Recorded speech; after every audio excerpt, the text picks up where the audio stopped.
हरिओम। आज हम तनाव पर चर्चा करेंगे और बताएंगे कि तनाव से कौन कौन सी बीमारियां उत्पन्न होती हैं और उनसे कैसे बचा जाए। लेकिन चर्चा से पहले शुभंकर ज्ञान।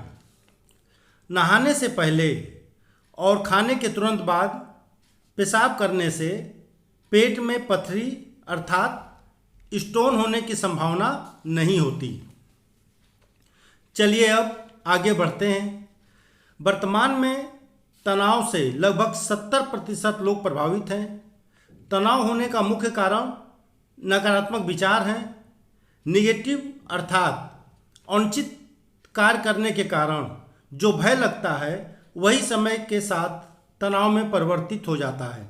वैसे इसके अन्य कारण भी हैं, जैसे असफल होने का डर, क्रोध, लालच, ईर्ष्या, प्रतिशोध की भावना उत्पन्न होना आदि। प्रतिस्पर्धा की होड़ में लक्ष्य का प्राप्त न होना निराशा उत्पन्न करता है। इस तरह के सभी कारण तनाव उत्पन्न करता है। तनाव के कारण जो सबसे पहली बीमारी उत्पन्न होती है वह है अनिद्रा अर्थात नींद न आना। यही कारण बहुत से रोगों को निमंत्रण देता है। एक दिन या 2-3 दिन नींद नहीं आती है तो कोई बात नहीं है, लेकिन जब लगातार ठीक से नींद ना आ रही हो तो पहले छोटी छोटी बीमारियां उत्पन्न होती हैं, जैसे भूख न लगना, गैस, कब्ज, ठीक से पेट साफ न होना, हाथ पैर में दर्द, शरीर में दर्द, हड्डियों में दर्द, चक्कर आना आदि। चिंता या तनाव का प्रतिकूल प्रभाव व्यक्ति के अंतःस्रावी ग्रंथियों पर पड़ता है।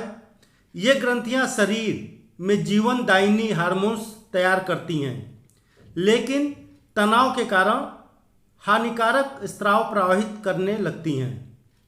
तनाव से मुक्ति के लिए अनेकों प्राकृतिक उपचार पद्धतियां भारत में मौजूद हैं, जैसे स्पर्श चिकित्सा, वायु चिकित्सा, मंत्र चिकित्सा, सूर्य चिकित्सा, ध्यान, योग साधना, सिद्ध शक्ति आदि। लेकिन आज आपको तनाव से मुक्ति का सबसे सरल मार्ग बताएंगे। सबसे पहले आप नकारात्मक विचार छोड़कर सकारात्मक बनिए, फिर खिलखिलाकर हंसना शुरू करिए।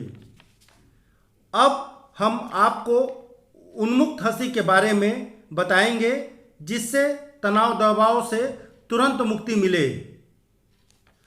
बात बात में खिलखिलाकर उन्मुक्त रूप से हंसने से हमारी सोचते रहने की प्रक्रिया उस समय बंद हो जाती है, क्योंकि आप उस क्षण वर्तमान में रहते हैं। यह एक आरामदेह साधना है। आप ऐसे माहौल पैदा करिए जिससे आप रोज ज़्यादा से ज़्यादा ठहाका मारकर खिलखिलाकर हंसें।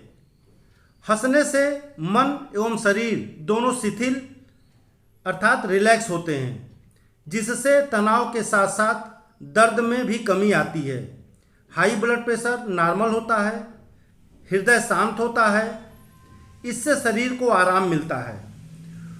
उन्मुक्त हंसी को प्रभाव से शरीर में परिवर्तन तुरंत दिखाई पड़ता है। शरीर की मांसपेशियां, पीठ की मांसपेशियां, चेहरे व फेफड़ों की मांसपेशियां बार बार खिंचती हैं और शिथिल होती हैं। श्वास की गति बढ़ने से अधिक ऑक्सीजन प्राप्त होता है, इससे रक्त का संचालन बढ़ता है। शरीर में कार्बन डाइऑक्साइड की मात्रा में कमी होती है। शरीर के अंग मजबूत होते हैं। मस्तिष्क में न्यूरोट्रांसमीटर स्राव में वृद्धि होती है।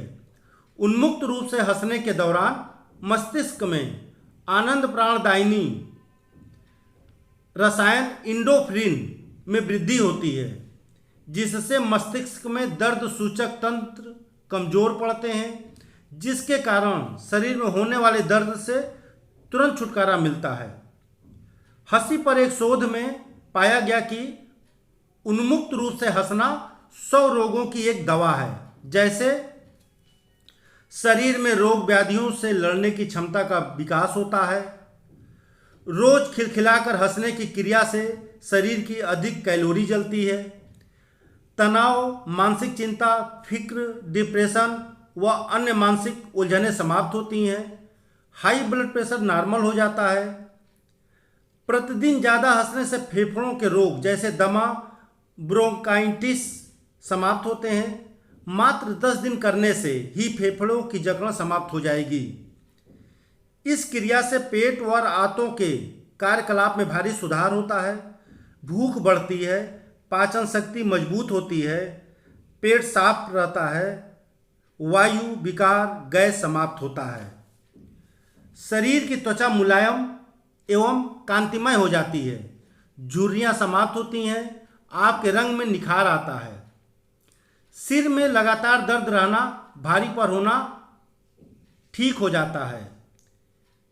इसमें विशेष सावधानियां भी रखनी हैं। सावधानियां किसे रखनी हैं? जिन लोगों को हर्निया हो, खूनी बवासीर हो, हृदय रोग के मरीज अर्थात हार्ट की प्रॉब्लम हो, वह मासिक धर्म के समय ज़्यादा देर तक हंसना नहीं चाहिए। हमें इसका विशेष ध्यान रखते हुए हंसना होगा। इस प्रदूषण युक्त माहौल में स्वस्थ रहने के लिए रोज किसी भी समय यदि कुछ क्षण भी ठहाका लगाकर जोर जोर से हंस लेते हैं तो आप स्वस्थ रह सकते हैं। आपको तनाव से मुक्ति मिल जाएगी। लेकिन यह ध्यान देना जरूरी है कि आपकी हंसी बनावटी ना हो, फेक हंसी ना हो तो ज़्यादा लाभ होगा। यदि आपको हंसने से लाभ होता है तो आप अपने परिवार एवं इष्ट मित्रों को भी इसे अपनाने के लिए प्रेरित करें ताकि वे भी स्वस्थ रह सकें। अगले वीडियो में हम चाइनीज वायरस कोरोना पर चर्चा करेंगे और बताएंगे कि क्या करें जिससे इस तरह के सभी वायरस से हम बचे रहें। हरि ओम।